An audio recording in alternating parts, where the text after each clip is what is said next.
are again. Ayan guys, look at guys, a dwarf coconut. Grabe yung daming bunga, puro buyag lang po.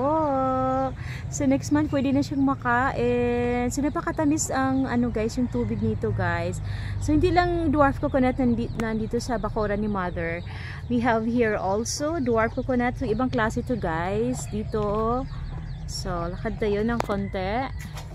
Ayan, ito yung update guys sa mga bunga ng mga dwarf coconut ni mother.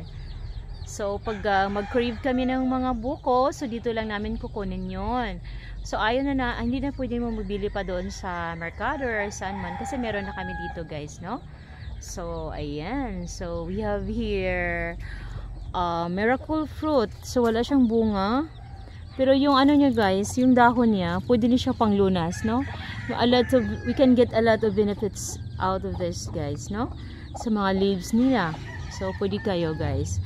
Alam niyo yun yung mga benefits nito guys. So palagi akong niluluto dito tapos pinainom ko yung mga anak ko. So alright, so we have here also papaya. Papaya guys, oh look at the papaya. Before guys, malalaki itong papaya na to guys. Po ngayon parang maliit na siya. So madami yung bunga niya, pero maliit na. So dito yung makita ko yung kanina, yung nasa harapan yung dwarf coconut guys, no? So ayan, so dito na sa kapaligiran guys, pwede na tayo makakain ng mga fruits dito. Ayan, so we have here a lot of moringa sa kay mother. So ang daming moringa.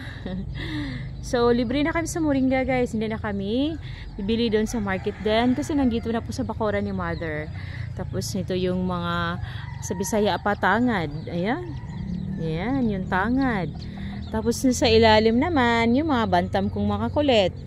Yeah, mga bantam kong makakulit guys dito sa ilalim. So nagalit si mother kasi yung mga halaman niya guys, inaano sa mga bantam guys, no? Dito.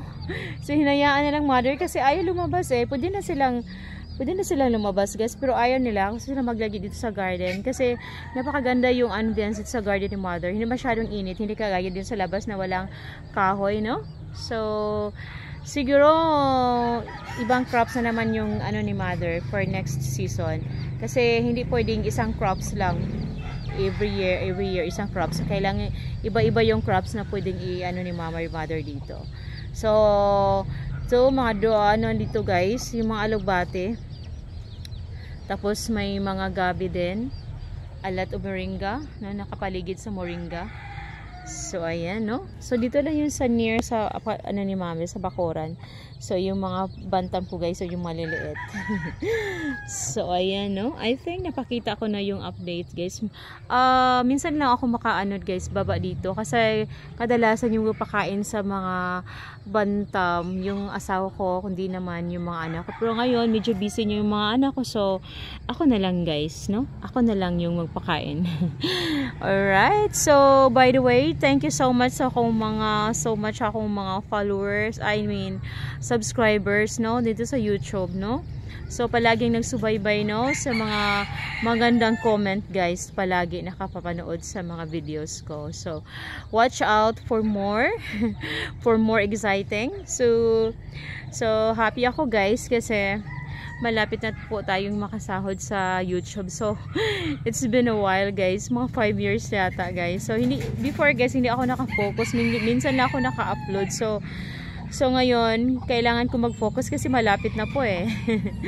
So thank you sa mga supporters ko, no. 4,100 na po, na malapit na po tayo doon. Ayan, thank you so much guys sa akong mga subscribers, no. God bless po sa lahat. God bless po.